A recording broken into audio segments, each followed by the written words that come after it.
Well. Fancy meeting you here, partner. Look at who came back for another week.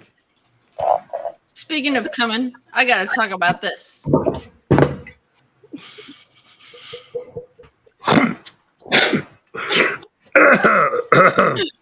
Alrighty then. Look what arrived. My local post. Addressed to No Glove. No Love. That's right. The protection veil. So when I got that, I was sure I had to protect myself. So Wise. God.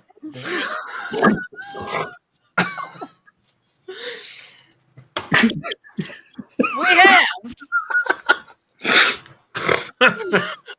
Oh God. There it is. You're a Mahale. Damn it. Well Got the done. coins, the curtains, and the glove.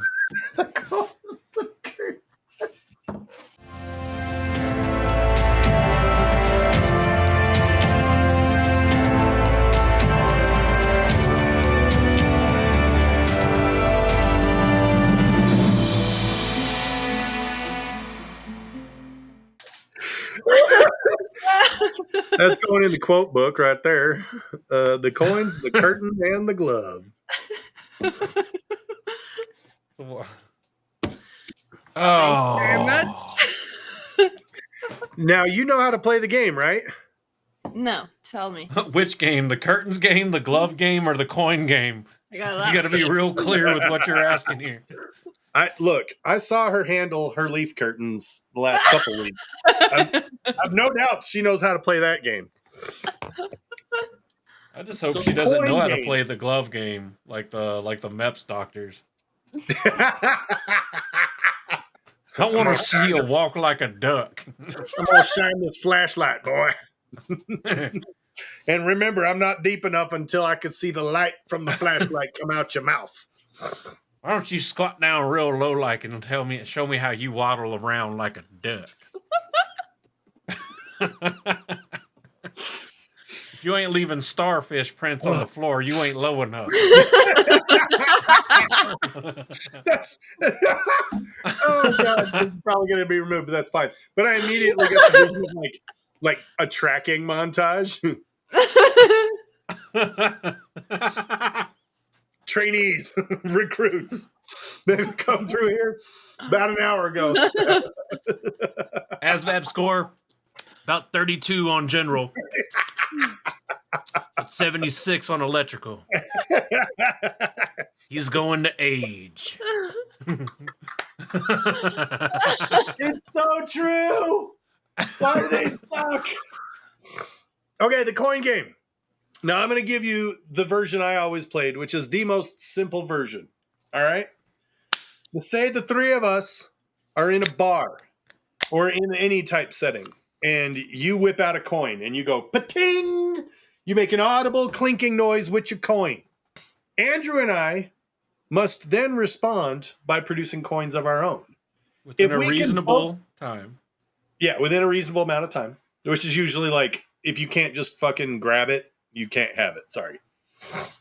The coins. If both of us produce a coin, you have to buy drinks. But if Andrew forgot his coin and I have mine, Andrew has to buy us drinks. All right. So it is literally a call and response. And if I say check and you say check, I'm going to buy you a drink because you're my friend. If I say check and you can't check me back, you're buying a drink because you are my friend and you should bring your response. And that's your punishment for not having your coin.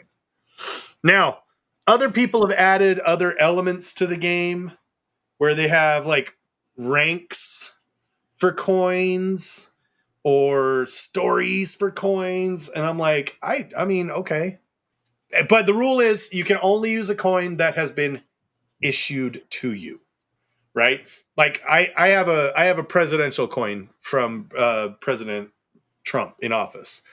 But I bought it. Like I have a Marine One coin as well.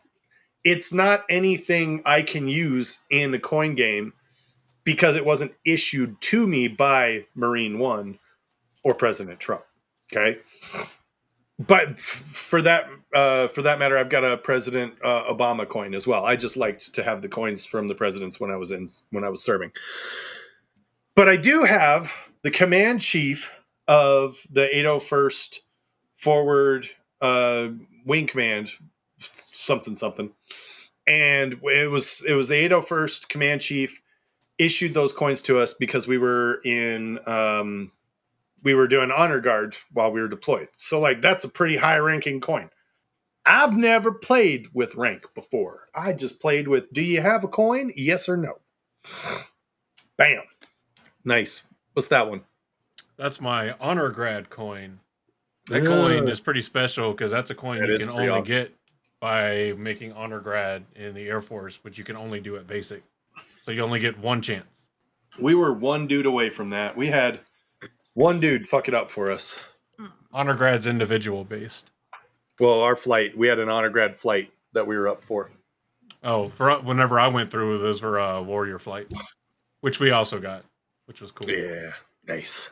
But anyway, you have coins now. Yay, everybody! We do have a special rule for Black Tower podcast. Yay! There is one special rule for us on Black Tower as the Mahales. If we get coin checked, because we've given out and awarded enough of these coins. If we are ever coin checked or coin check people, and miraculously this happens, if people outside of the three of us are able to produce 13 individuals with at least one of our coins, the tide turns on us. And yes. We have to buy.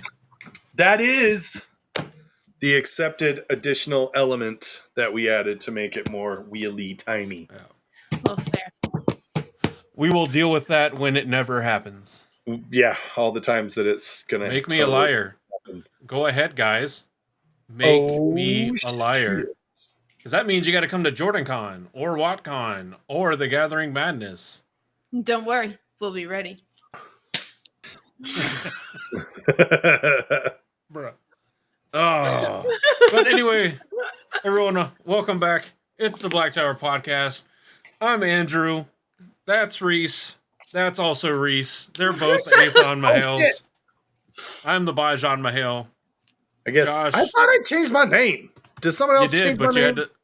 No, you did, but you had to leave and come back because you couldn't see us. Oh, that's right. So I could see y'all pretty faces. Yeah. You evolved. Now I'm Josh. Oh. You evolved. Dominus. When he puts on the boiler hat, he takes on his alter ego, Reese Sedai, the Aethon Mahale. You have...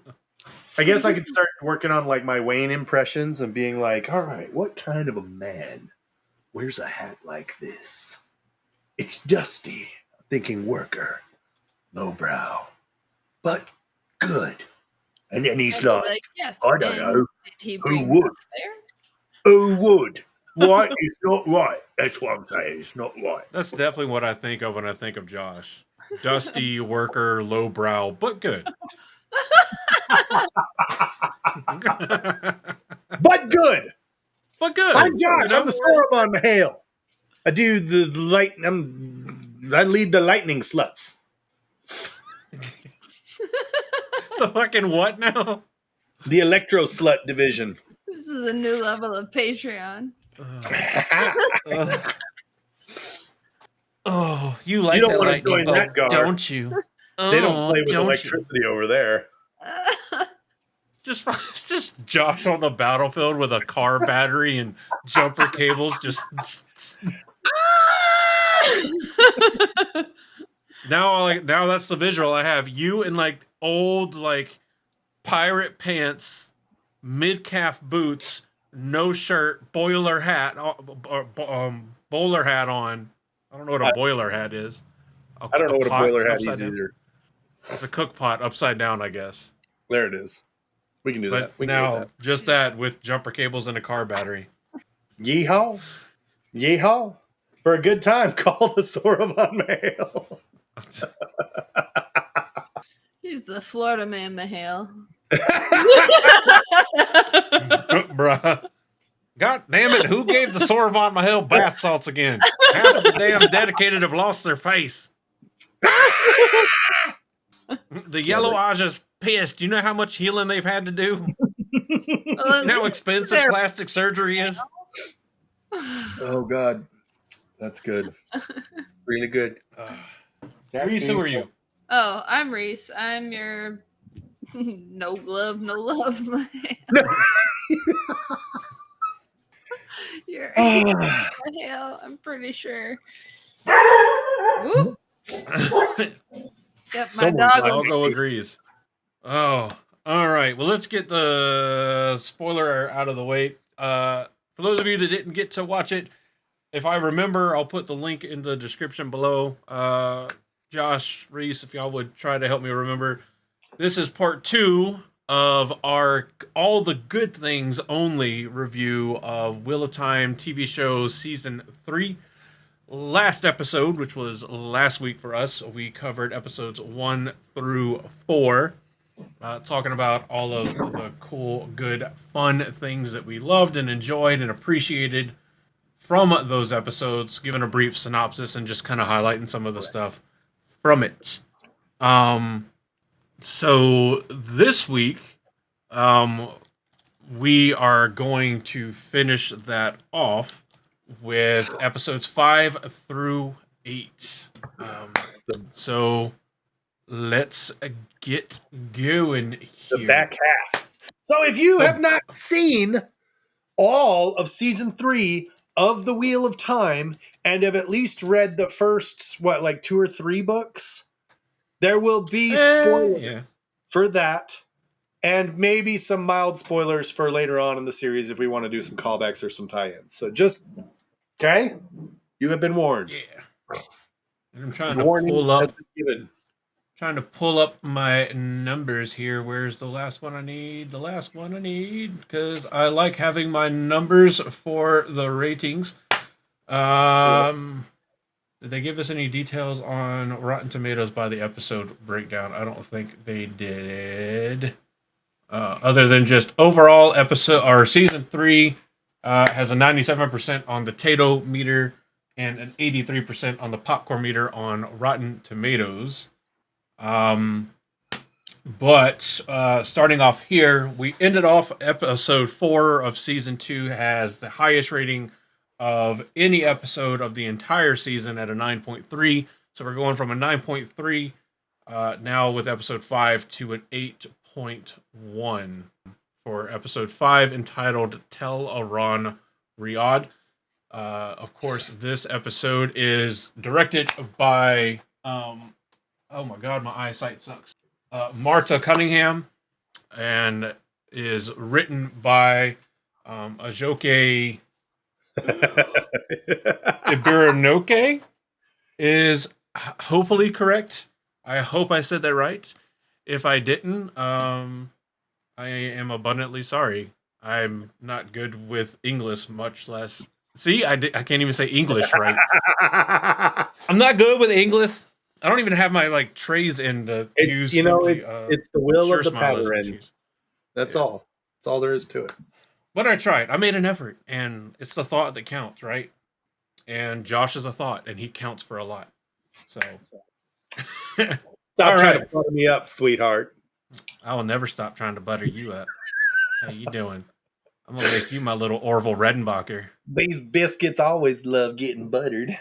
All right. Episode 5. At the White Tower, Suan and Varen have laid a trap for Elida, who threatened to call a vote against the dragon to expose her as Black Aja.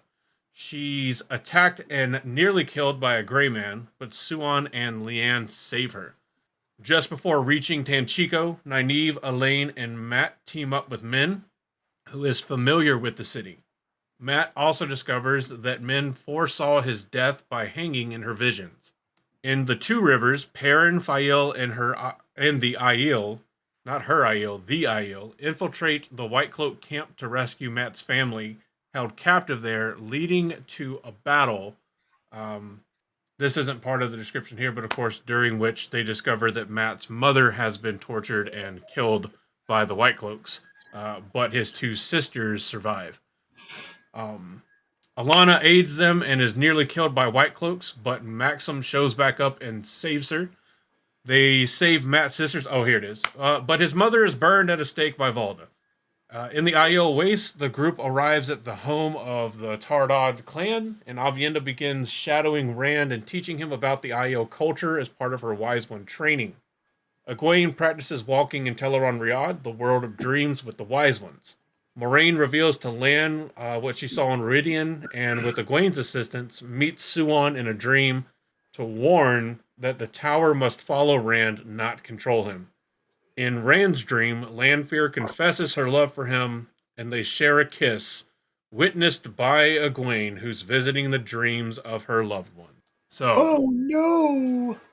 plenty to dissect from this episode.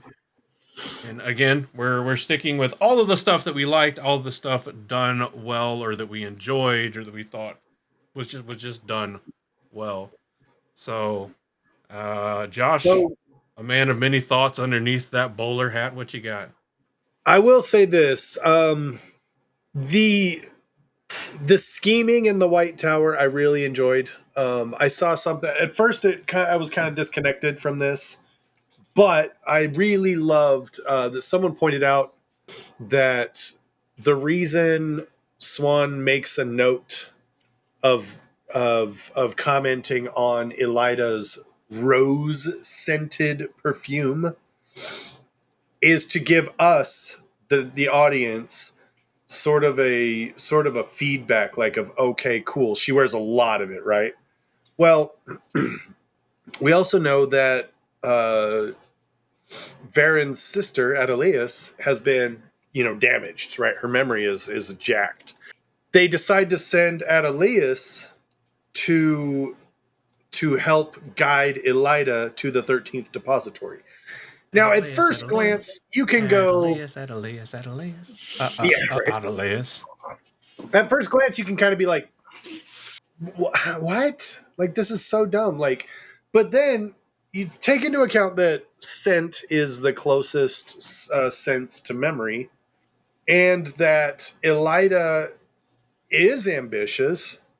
She's not above utilizing someone in that state to try and eke out some kind of political gain or leverage.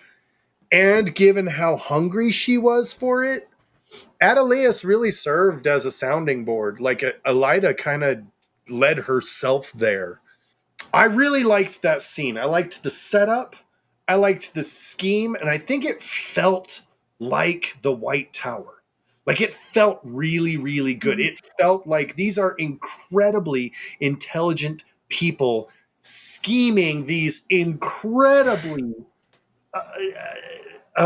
detailed and weird schemes that work. And I don't know, it just felt like that, because you get in the books all the time, oh, the currents of the White Tower would crush you, you would drown in the currents of the White Tower, even I have trouble keeping, and it's like, okay, cool, whatever. But you get to see that in the TV show in this episode, and I think they do a really good job with it in this particular interaction. I really like that. What you got, Reese? I really like this episode for Matt and Min. I kind of liked their like buddying together in this, where it's more like kind of building on their friendship, I think, where it's like they have more on each other, they can trust in each other more. I think it's a storyline that they're both both of their storylines as far as the books are kind of like lost at this point. And I feel like it's kind of funny that they're like catching each other in the show. Like those storylines, it's like, it's almost like comforting as a book reader. Just like, well, they got each other's back, I guess. And I don't know, I like that. It's a nice concession. Yeah. Nice.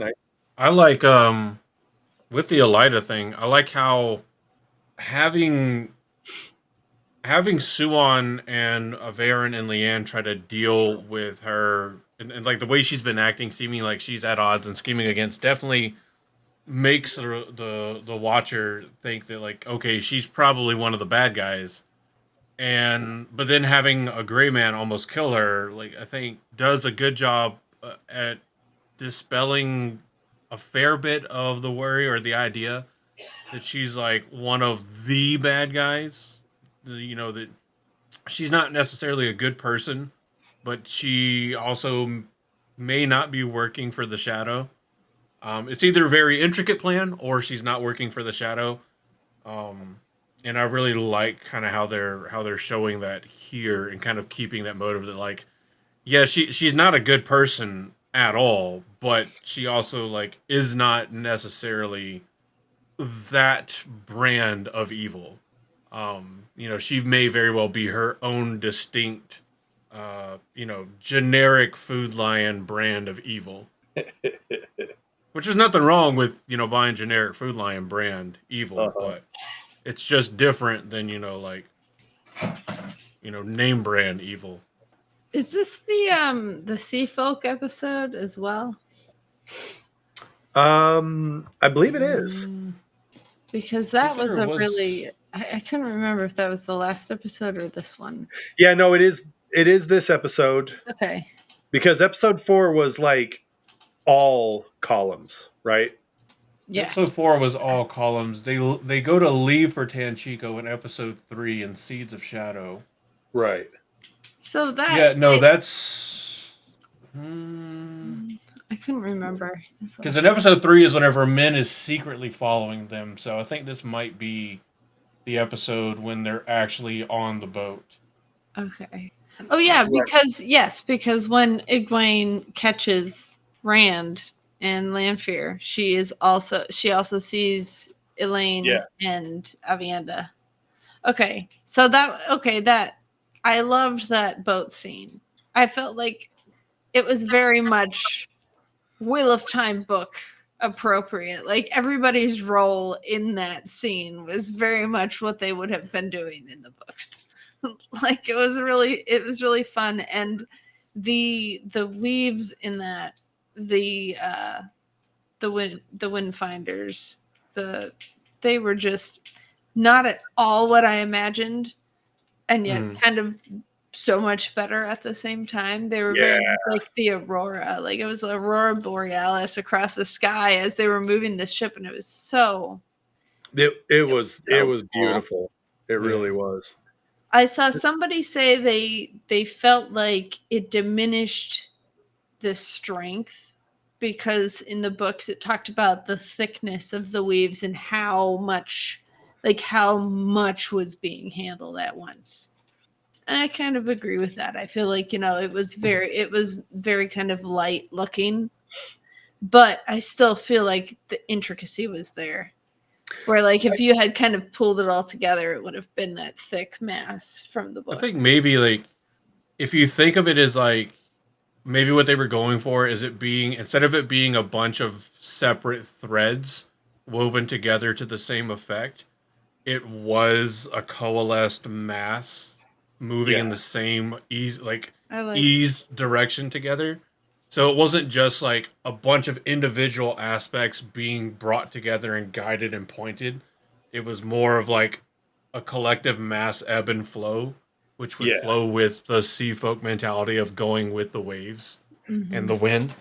That's exactly right. And maybe in that way, like it kind of helps kind of like envision a bit of or maintain a bit of the thought of the magnitude of how much they're controlling. It's kind of how I tried to take it. I mean, I would have much rather seen like, you know, the Sea Folk Windfinders just controlling and launching just big, fat, thick ropes of power at the sails. You know, just shooting ropes and pushing that boat straight through the nice, wet, moist ocean and just making it just fly forward. But you know, a nice ebb and flow of cloudy powers is fine. It's much better than it being like all stringy and all over the place. That'd be weird. Okay, so where I was going to go with this was I liked the way they did it. I had You no just throw problem your with glove away. Maybe. I got more. I didn't feel like it diminished at all. I felt like if you look at, we talk about weaving all the time, right? Well, if I'm weaving something or if I'm crocheting a pattern together, I'm making a blanket, and the blanket has a function, right? Now the yarn, the strands of yarn might be little teeny tiny, but I can make a gigantic blanket. And being able to handle that and keep up with that is a skill that you have to learn, and some people can't, right? So I felt like if you're looking at the aurora borealis as the blanket in this metaphor and the threads that they were weaving into that blanket, like it makes it, actually I would argue it makes it larger than the books, because you've got this person who's literally just like, I will take over the night sky now and create a path for us to just sail through like nobody's business. And they even do a really good job of doing like a timeline exposition, right? When Elaine's like, well, it can't be Tanchico because we're still a week away from Tanchico at the fastest. And then it's like, we'll be in Tanchico tomorrow morning. And she's like, what? Like, what? What? And I thought they did a really good job with that. I So think I they really, also really like that. call what they do like weaving the winds. So there's a bit more like whimsy kind of to it, and it's kind of like, to me, just kind of has a bit more like a grandiose kind of like feel to the name, where it's more broad strokey. And I think the TV show's done a really good job of like showing how, like with Moraine, during episode 1 of season 1, where instead of like creating fire from nothing, she pulled fire from like the lectern, well, not the lecterns, but like the fires that were already lit, Yeah, yeah, rather yeah. than creating it herself. Yeah. I Where love like it's a lot easier to like guide and enhance what already exists than it is to try to create something completely out of new. You when save a bunch of energy. when So she maybe threw the kind of the wine same idea string, here. the Yeah, wine string, she was pulling strands of earth from the yeah. stone, from the earth. I thought that was phenomenal. I loved that. Yeah. And I love that they've been consistent with that. So many times in these TV shows, I think you get someone that has a really great idea early on and they kind of lose it. But this is one of those examples of really great consistency, because even Moraine, when she's telling Egwene about it, she says it's been called many, many things by different people, but it's all one thing, one power. And I love that. I also like how the spirit comes like from them. Mm-hmm. And these Like are these are healing. details that are like, these are details you have to think about. It's not just, it's when you as someone who's aspiring to understand more about like graphics and graphic arts, when you start looking at visual effects like this, you've got to make very specific, detailed decisions about where these flows are going to come from, where they're going to go to, how they're going to move. And that is literally a frame by frame decision that you have to make. And man, is that, the detail there is just, hats off to their effects team. Their effects team has knocked it out of the park. Sweet. So shall we move on to episode 6? Reese, Episode do you want to 6. Sure. do episode 6? Sure. Episode 6, The Shadow in the Night. This received an 8.5 review on IMDb. It was directed by Marta Cunningham again, and written by Rami Park. And this, okay. In a flashback, teenage Leandrin kills her husband and escapes captivity with her newborn before being offered help by Ashamael. In the present, Leandrin kills Naomi, one of the Black Aja, on Lanfear's orders, while Moghedien kills another who was spying for Ravin. That was just a great scene. Sorry. Point. Nynaeve, Elaine, Matt, and Min scout Tanchico for clues all the hills on the Black Aja, and the artifact that could enslave a male channeler. Matt finds one of its parts, but Moghedien steals it from Nynaeve and Elaine after putting them under compulsion to extract information from them. The group also encountered Tom Marilyn, the Gleeman who saved Rand and Matt from a fade earlier.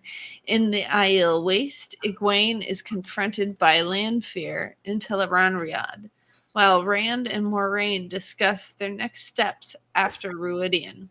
Later, Egwene and Rand have an emotional argument about Rand's relationship with Lanfear, but they are interrupted by an attack from some how do you say his name? Samael? However you want to say Some it. fucking male. Attacked by some fucking male. And Aiel Dark Friends. They defeat the attackers, but a young Aiel girl dies. She has a name. Whoa. Rand attempts to resurrect her with the one power, but fails. In the Two Rivers, Perrin and Alana recover from their injuries, while Padan Fain brings more Trollocs through the ways. Posing as a White Cloak, he allies with Dane, who, in a drunken stupor, is unaware of Padan Fain's true nature. So my favorite thing from this episode, hands down, is the timestamp they give to the flashback for Liandrin. And I can't elaborate on that without potentially spoiling things from the books about Ishmael. I lost my camera again. Oh, no. Leave and come back. I don't think that's it. I don't know what's going on. Like, you lost your camera or your ability to see our cameras? My camera. Oh, well, Like I'm on my weird. webcam now, but what I want is my Oh. my good camera. You know what? I'm going to say it. So, quick,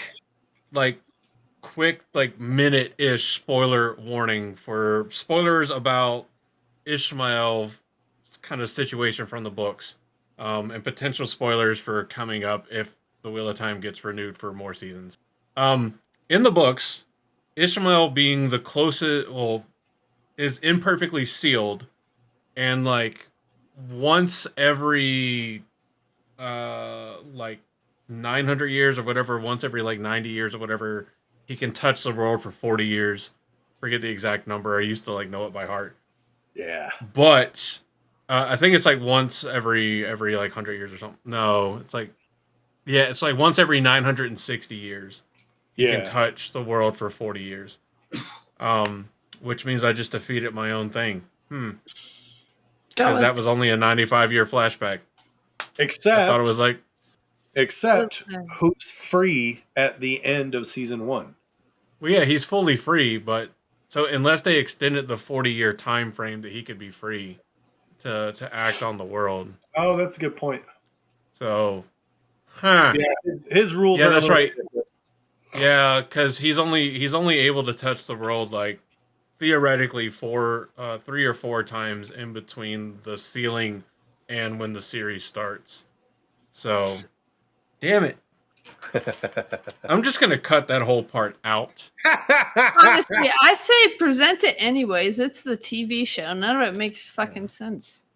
So I'm gonna go with I'm gonna go with it that while it's not the same as what happened in the books, that it maintains the idea that Ishmael, even as one of the Forsaken, is imperfectly bound and sealed, and is able to, despite being sealed, occasionally touch and interact with the waking or the regular world. And I think that him working with Liandrin might have been towards the end of the last bit of time he could touch the world. And immediately, shortly after getting Liandrin started setting things up the way he wanted, he would have had to go back into stasis or slumber or whatever. And also, I think it might have been Tel'aran'rhiod, because she had fallen asleep at that statue. And when they were showing Ishmael in that scene, they did the weird camera cuts. Yeah. And blurring. and it was suddenly really quiet, and there was no one else around. And so And I he did feel the like, and he did the weird appearing and disappearing thing like they do in yeah, Telenormal. Oh, And remember, damn! I he like does have control over dream shards, even when he's sealed. yep. He can access dream shards. it. Okay, So that all right. still makes sense. It still lines up. Okay, So, I yeah. like it. Into the crazy spoilers potentially for Ishmael, unless anybody's got anything Nope. quickly. Okay, That's anything, Reese, really quick. Okay, Yeah. into the spoilers on Ishi for anybody. As Waffles calls me a nerd. If I'm a nerd, what does that say about you that's here watching us live? You generous nerd, you. This episode Yeah, had a lot but of fun. I love that. I also like interpreted a lot more into that as a book reader than there actually may be, but I like Yeah. it. And we got to see Ishi, even though he's dead. Dead. In the words of Vegeta from Dragon Ball Z Abridged, yeah, he turned into smoke. We got him. He keeps kicking me in the dick. Why does he keep kicking me in the dick? Why the Forsaken keep kicking me in the dick? I think probably my favorite scene. Once again, I'm going to go back to Mogedion because Mogedion is perfect. She slays in every scene, and when she shows up to Nynaeve and Elaine and puts them under compulsion, oh my god! It's so good. She walks in and she's doing she's doing the baby voice and the thing, and I really like that though because she's stripping away a lot of their personality, which means you've got a lot of the more base personality there. So you kind of like they're little kids almost. She's just very confident, very sure of herself, and just waltzes in and just takes it. And there's this scene where Nynaeve is handing the bracelet over. And I think, oh god, so I love this in writing and in acting when they do these kinds of things. You've got Mogedion, who's self-possessed, confident, ain't worried about a thing. Mm-hmm. Nynaeve, I've done this 1,000 times. Nynaeve, who's under her spell, and they have this moment where she hands over the bracelet, but Nynaeve is holding on to it, and Mogedion's like, "Are you fighting me?" and Nynaeve, oh my god, she's an amazing actor. She does this thing where she's like ashamed, but also resolved, but also really scared. And she paints this on her face so well. The fluctuation between the emotions. Yeah, she's under the spell, so she wants to help, and she's so happy to help. She was so proud to show Mogedion this thing, and then when it's time to hand it over, she's got this like, no, this isn't right. Something's not right. Oh no, why am I arguing with Mistress? Why can't I let the? Oh my god, it was beautiful. It was so good. oh. I would talk about this with Jennifer Lawrence when she was playing Katniss. I was like, there were scenes that there was so much internal monologue. And in 3 seconds, she showed the entire thing on her face. And you could see the whole conversation run through her head. Yeah. And it was like, as a reader, seeing her act that in just a few seconds, it was like, this is the right person to play this part. And I felt the same with Nynaeve in this scene with Zoe. Like, just seeing that, like, go through her face while she's doing that. Like, I want to serve you, mistress. Like, it was so cool. And also seeing Mogedion be like, almost, she's like excited. She's like, oh, right, you're fighting me. Like, it's very similar to when Lan says, oh, you tried to kill me. Right. He tried to kill me. You've got that kind of repeat of Mogedion. She's like, oh, this little Aes Sedai stood up to me. And she's like, oh, my pet, I'm going to come back to you. Like, I feel like that was just setting it all up. I loved it. Yeah. Mogedion also kind of had a moment like that too, where she almost kind of wavered as well. Like, should I be nervous? Like I don't know. There was volumes of dialogue in their facial expressions in that scene, and it was I loved chef it. kiss. But also, like, quick note, we got Tom. We got Tom back. Guess who's back? Back again. Marilyn's back.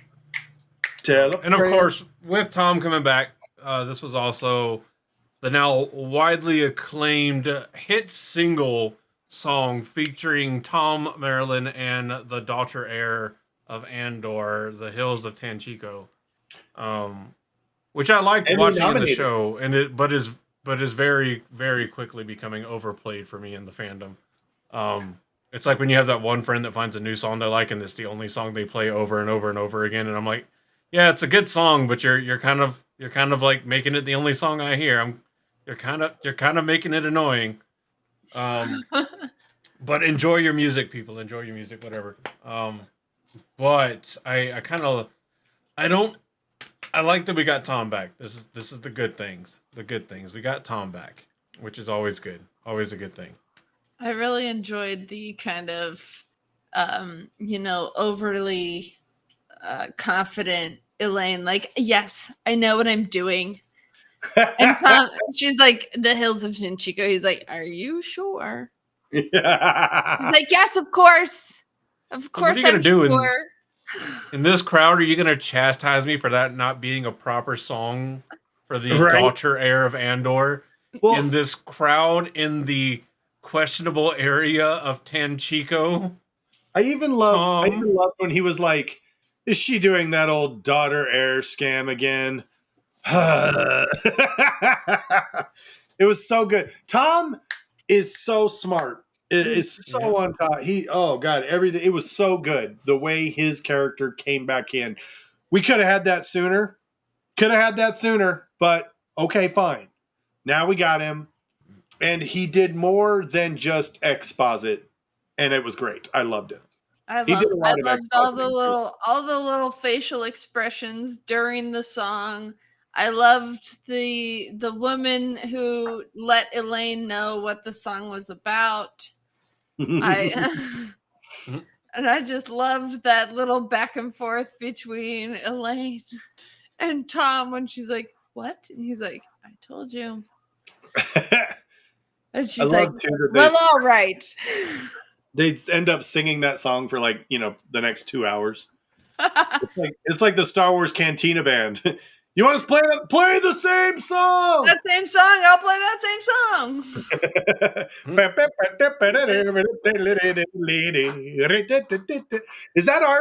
Is that here? I guess here's the thing. I know this is like a Is that everything, our jizz music?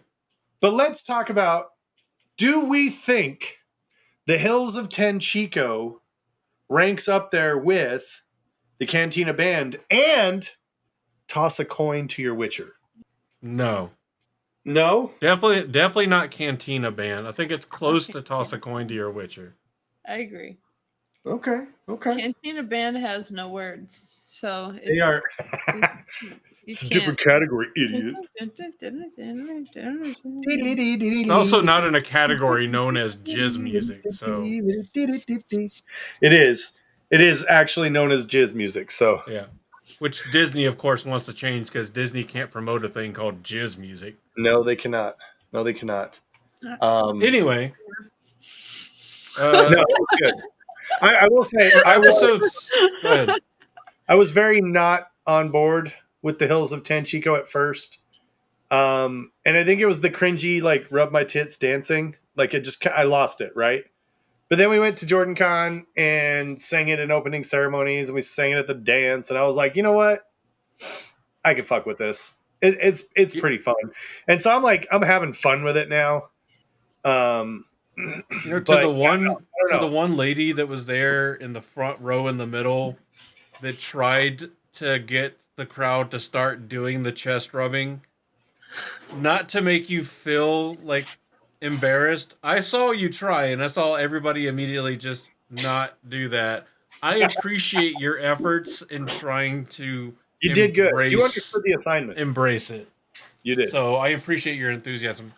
What I also appreciate is the fact that episode 7's title is Golden Eyes, and it's episode 7, like double O. 007, baby. But Josh, do you Golden want to Eyes. hit us One with of that probably the Die most Another Day? action-packed episode of the series. And I got to be honest, I had high hopes for this one because we're coming off the high of episode 4 and episode 7. There were many, many things about episode 7 that delivered hard, and it was great. I really enjoyed Perrin and Fail. I don't like Book Fail. I'm not a Fail apologist. I also am not the biggest fan of Perrin, right? But their interactions together, pretty good. I liked it. It was good. Let's go with this. It is episode 7, Golden Eyes, written by, I'm gonna say directed by Kieran Donnelly, written by Dave Hill, and it was given a rank on IMDb of 8.5. Okay, 8.5 out of 10. And in this episode, Perrin, Alana, Maxim, Bane, Chiad, and Fail assist the villagers of the Two Rivers in preparing for an imminent Trolloc attack, while also accepting refugees from other regions, including Aram and the Tinkers. Perrin seeks help from the White Cloaks, but Dane turns him down, even though Perrin offers to surrender himself in return. As the battle commences, Perrin and Maxim lead the charge, while Alana and the village's channelers attack from a distance. After the invaders seem to retreat, Alana is ambushed and severely wounded, and more Trollocs and Dark Friends force the villagers behind the walls. Aram kills a Trolloc in self-defense, breaking the way of the Leaf. Dane suddenly arrives at the White Cloaks to help, having changed his mind. Padenfane turns on him and lets his Trollocs through the gate. In the chaos, Valda attempts to kill the wounded Alana, but is incinerated by Matt's sisters, who are able to channel. Meanwhile, Loyal, Bane, and Chiad head to the nearby Waygate to prevent more Trollocs from entering. Unable to close the Waygate, Loyal sacrifices himself to destroy it. Perrin defeats Fain, but shows him mercy, compelling him to recall his army. Keeping his promise, Perrin allows himself to be arrested by Dane, while the villagers proclaim him Two Rivers Lord. Okay. It's the good things, so we're focusing on the good things. We are focusing on the good things. The good things, easily, Bane and Chiad. Oh my god, yes. I love them, I love them, I love them, I love them, I love them.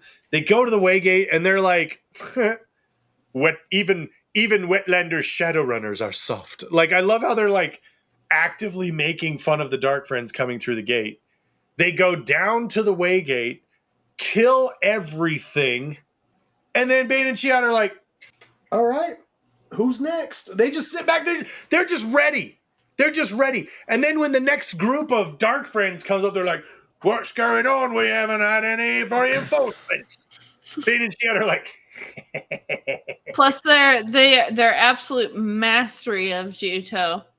We're like, did he just try to one up us and give us obligation? That's weird, because in doing so, he actually gave us obligation. That's so strange. And poor Loyal is just trying to save him. He tried. He tried so. Oh no, he did a good job though, because they were like, you know what? In the trick of Maiden's Kiss, you have erased the toe for one of us, but not the other, and I go where she goes. So we're still here, and he's like, shall we play again? Fucking Aiel. I love how he does it too, though. He does. He straight up does. He goes, all right. Like, he's just like, I tried. Yeah, he's like, I really tried. All of them are like, blame an Ogier for trying. You can't blame an Ogier for having a long handle on his axe.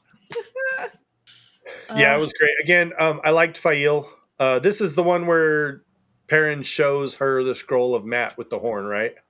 No, he shows it to... Well, he does. She winds up seeing it, but he mainly shows it to Matt's sisters before that's where I was going to go with this. He shows it to Fail, and if that's in a previous episode, then fine.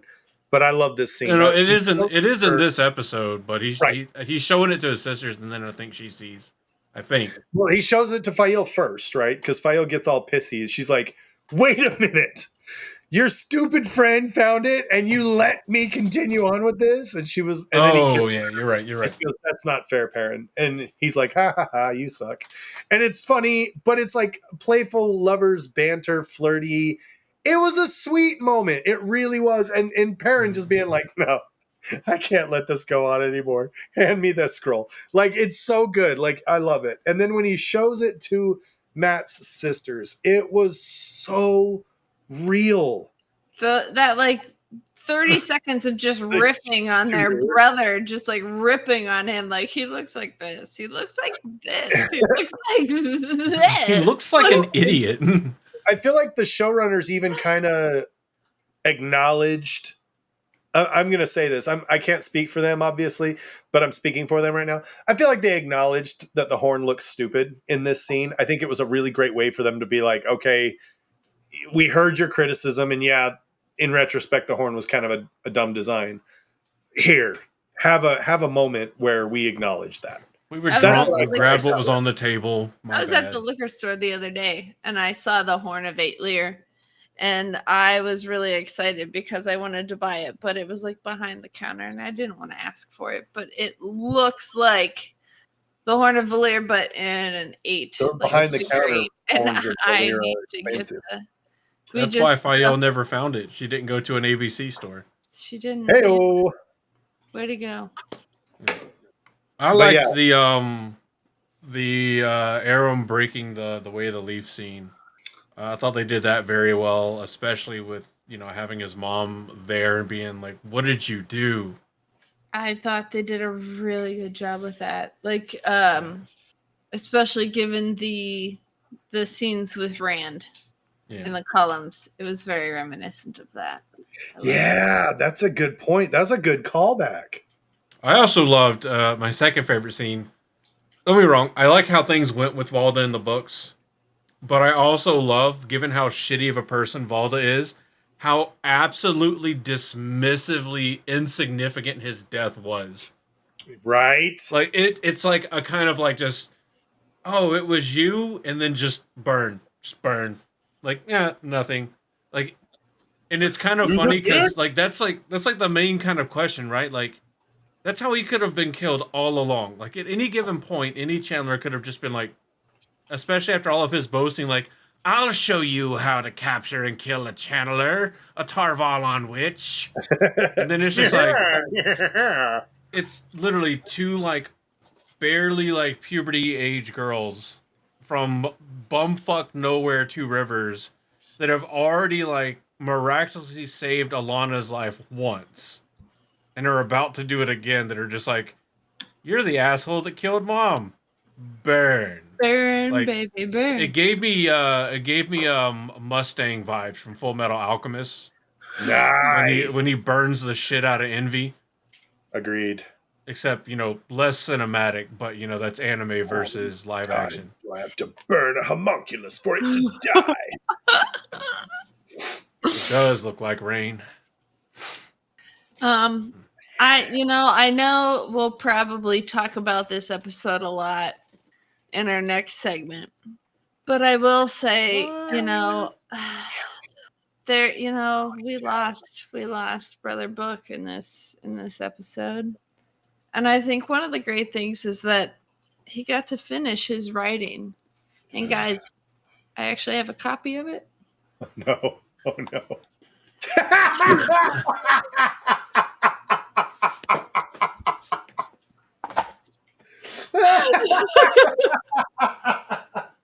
Oh. Diary of a Plant Killer by Loyal.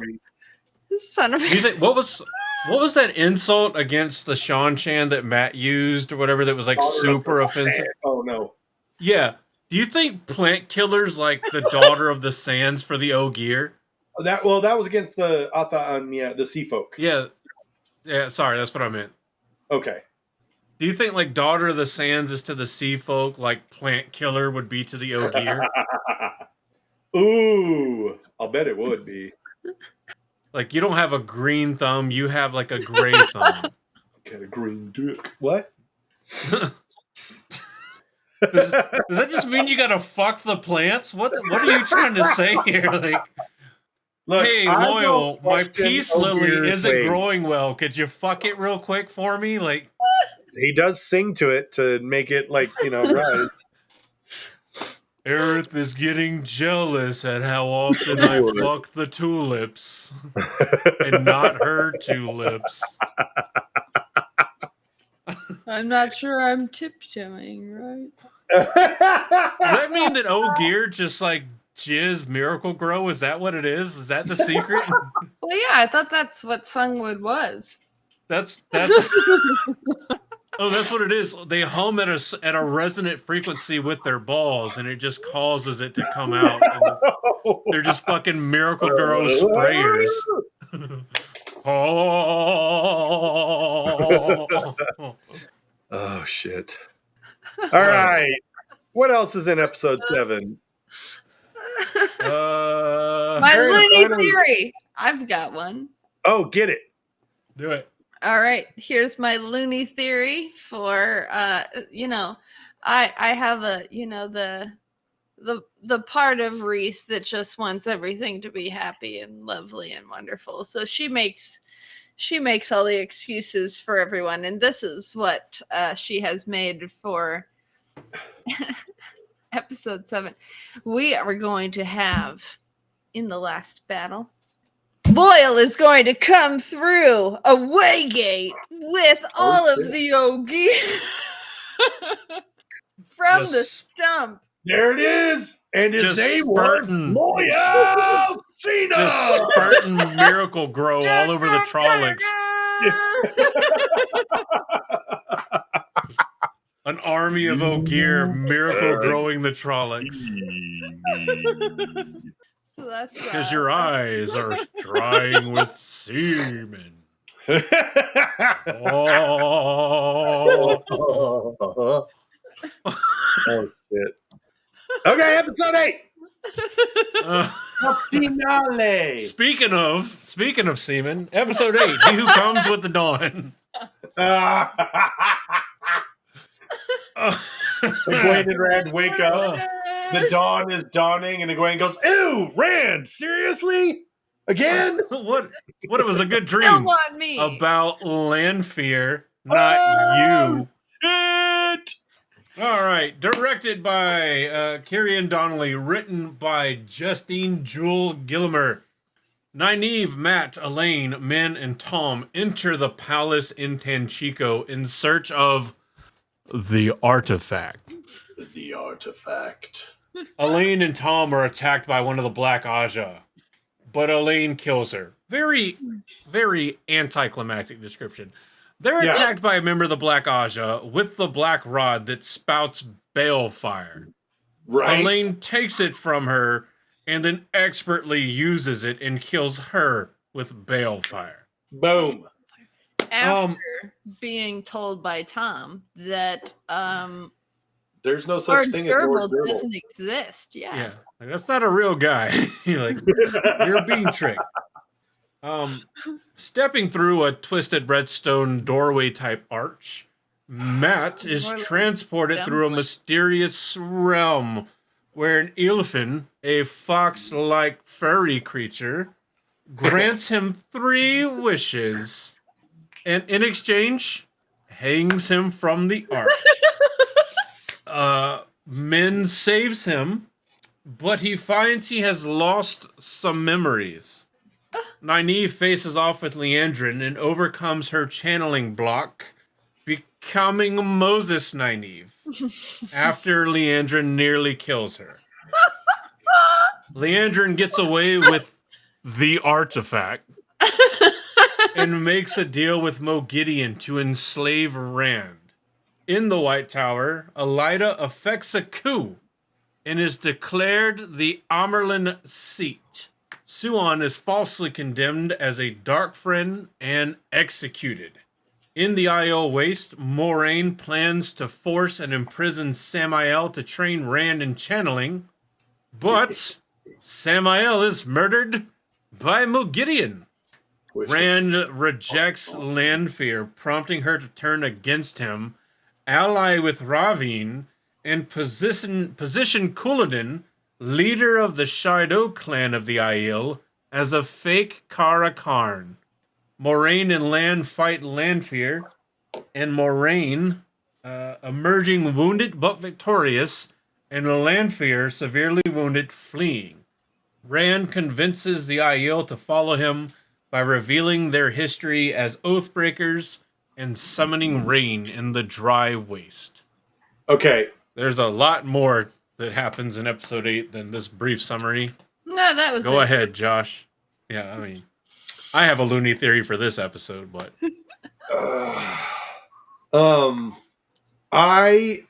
just gonna go with I'm gonna go with the easy target because Moghedien once again is super badass, super awesome. She not only kills Samael, she doesn't just kill him. She kills him in the most like spectacle-esque way ever. She's like, I'm gonna cut you open. I'm going to splatter your blood all over, but I'm going to make it stringy so that it looks like a blood spider web, like some crazed serial killer with a really cool. Yeah, Oh. she is really giving Semirog a run for her money. Right? I mean, did you notice they were also in the shadows? Oh, Moghedien is just, once again that kill scene was phenomenal. I loved it. I loved how showy and theatrical it was. It was very on par for the Forsaken. It just was. That is exactly how they operate because they operate as Cadsuane learns later on in the books. They operate on show. Spoilers. They do. Well, I'm not going to say anything. Speaking of, I love how Lanfear displays herself to the other Forsaken as opposed to the other people, like to Moraine or to Rand. Like she's very different. Like, she's very, soft and, lenient to Rand and more like authoritative to Moraine, but when she shows up at the Forsaken, she's just this goddess of night. She's just the epitome of everything. When she meets with the other Forsaken, she is formidable when she sees them. Anyone else, she's playing a part. Even in this episode, we see her kind of taking on a bunch of different roles, especially with the Aiel, which I really enjoyed looking back at the Aiel. The leather work, hers is different than the typical Aiel leather work. It's more intricate and kind of swirling, and like more time was put on it. Like it's older. Like it looks like a different age. Is like the same outfit, but a different era. It's really cool. I like how they kind of still differentiated it even then. I like when she shows up to the meeting with the other Forsaken and they're all laughing at her. They're all like, "Oh, did your dragon dump you again?" It felt so real. I know. And she's in her like widow's shroud and she's like, right. I chose this life for myself. I didn't choose the Forsaken life. The Forsaken life chose me. I liked the apparent kind of merging of Asmodean with Samael and Grendel with Moghedien. Oh, you like that? Yeah, I mean, obviously, as a book fan, I would rather get more of the overall story, but obviously, changes have to be made. And I think if you're going to make changes, I think those are two of the Forsaken that were the better choices to merge. And I think they chose to merge them with characters in a storyline way that worked. I still would have liked to get a little bit more of like Samael getting a chance to actually do a little bit of training with Rand before, getting nixed. But that's mainly because I just loved Samael's accent. But I love that they made him a Scot. Yeah, poor guy. The Scots have been fucked over for too long, but there's movies about that and history books and all that other. But No, I kind of like that. We've No, also I got I the I Finn. thought it was pretty good. We've also got the Um, Finn in this episode. We've got the eel fin appearance, which, you know, hmm. if to stay on theme, I'm gonna gush over the costuming. Oh my gosh! If you have not gone on Instagram and seen Sharon's detail on the eelfin costuming, please, please look at it. It is so book accurate. The leather straps that are made from faces and noses and ears, all of the fur was all practical effects. None of it was CGI. The Finn with the That is fur, with the so. fur. All of Sindal was looking at her. If they Oh, could. But I loved that. I even loved, I think there are certain aspects of the scene, of course, that leave, parts to be desired. But I liked, for example, I liked when the Finn said done, and there was that like the it was chiming. all the chiming, and it was almost like his Yeah. voice was multiplied. It wasn't just done, it was done. And it was like, oh, okay, what did he say? Like Did you notice how they kept the motif of how in the books instead of getting the gifts it was the questions and Matt got an extra answer because Yeah. they were so desperate to get him out of there. They kept that motif with him getting an answer to a question out of the eelfin. The very first thing they do is Yep. answer his question instead of giving him what something, mhm. and Or it does even the whole same thing. It like shakes and vibrates the area. yeah, the actor, he almost looks irritated as he's doing it. He's like, ugh, yes, Yeah. fine, Yeah. go. Like, like it's I not loved typical I in real. loved I thought the delivery of it was a little clunky, but I did love the callback to the books because in the books, when they go through the doorway, it is described as smelling like a fox den, right? It smells like a fox den, like things are dead in there. So it was a little clunky in the way they did it, but I really liked that they threw that in there because once again, I am one I like to experience with all my senses.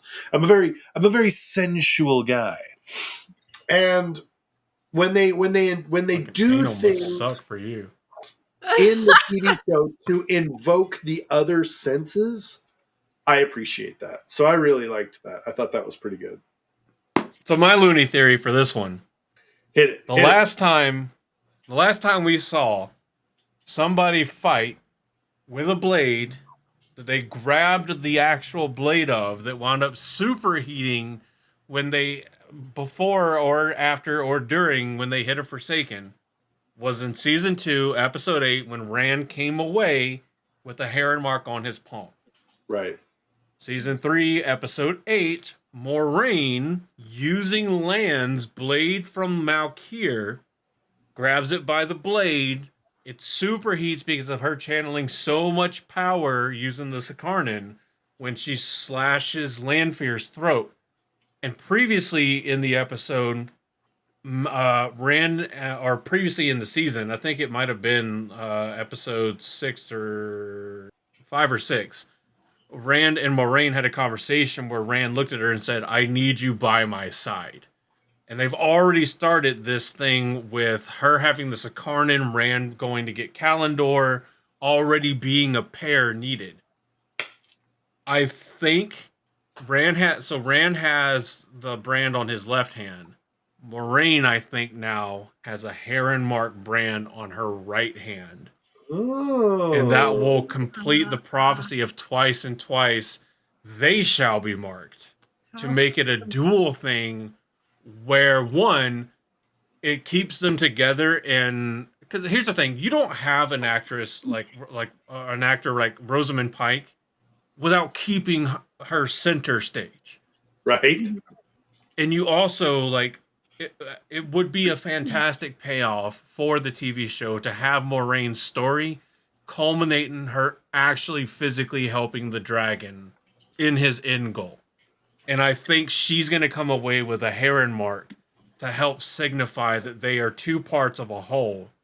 I like And this. if we get season 4, I'm pretty sure that we're going to see Rosamund Pike with a heron mark branding on her right hand Hashtag to renew signify that. what? Hashtag renew what? I have Renew to If get for what? no out. other reason, if for no other reason, then so Andrew can be proven right. Woo! Renew what? Well, it's I that have- time, folks. Wait, no. I have Oh. another loony theory Oh, give it. based off of this episode. That if you haven't finished the series, please tune out right now. Because this is a big one. So, you've all tuned out. This is your last chance because here I go. I have a massive theory based off of that. And Shora Chandra. Agdashlu. Yeah, however you say her name. I'm so sorry. I don't know.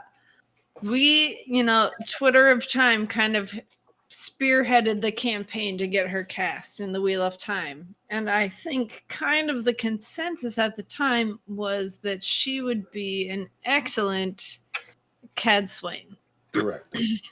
which she did not get cast as. However, we know the show has been going in a very different direction than the book. So here is my ultimate loony theory for the season. I believe, based off of the final speech that Swan gave and the kind of cowering look that Elida had during this speech, that perhaps some of this got through to Elida. And she will take on a dual role of Cadsuane / Elida. Interesting. And That is some a of little the theory. more troublesome parts of Elida, of Cadsuane, will get kind of grouped in and taken down via Elida. That's my super loony theory. I can dig it. Well, either way, I can dig it too. Episode 8 of season 3 has the second highest rating of any Wheel of Time TV show episode at a 9.0. As we're doing this episode right now, that has gone up. So these ratings can change if you go and look at them later. Last time we were looking at ratings, it was an 8.9. It's gone up since then to a 9.0 with 4.4 ratings, 4.4K ratings on IMDb. So there's that. But let us know, what do you think about Reese's Looney Theories? How right do you think mine is? And we know that the answer is abundantly right. You know Moraine's going to have that heron mark. Go on over to social media and look for the hashtag RenewWatt campaign. Sign your name to that. Help get the word out so that we can at least get one more season. So that we can see if some of these theories pan out. We'd love to get the entire show finished. But we'll take anything we can get. Because, something is better than nothing. Right. So, but hopefully we're in for good news as the year goes on. I think based off of the ratings and stuff, I think there's a good chance that we'll get it at least a season 4. And beyond that, depends on how season 4 goes, I think. If the Acolyte can get a second season, the Wheel of Time can get a fourth. And Support your local tree killer. I am an Acolyte hater. But I think that'll do it for today. We finished talking about all the good stuff for the most part from season 3. Let us know what things we missed, what things we didn't talk about that you loved from season 3. If you didn't check out part 1 of this, go and check it out. Hopefully the link's down below. If not, hop on over to the YouTube channel or anywhere we host podcasts. It was our season 5, our season 6, episode 25 episode. Same title as this one, except it just said part 1 instead of part 2. Go and check it out. Let us know what you think. And we will see you again next week when we do an episode that plenty of people are going to absolutely love, and plenty of people that we know, I'm sure, are absolutely going to hate when we Correct. talk about all of the things we did not like from season 3. From all of us here at the Black Tower Podcast, I have been your Bajan Mahale, getting us ready for the maelstrom that's about to hit us when we get canceled after next week's episode. The My name is Andrew. maelstrom, as it were. Yeah. Oh, and I am Reese, your glove up for next week. Shut up, Mahale. Glove up or shut up. And I'm Josh, the Sorovan Mahale. And wherever you are, I hope you leave here just a little bit more insane than you were when you first got here. Slaja. You've been waiting for this moment, for this feeling to grow. In the shadows, always watching, always running the show. In the tower, you can bring your pain. In the tower, you can feel the strain. You've been having so much trouble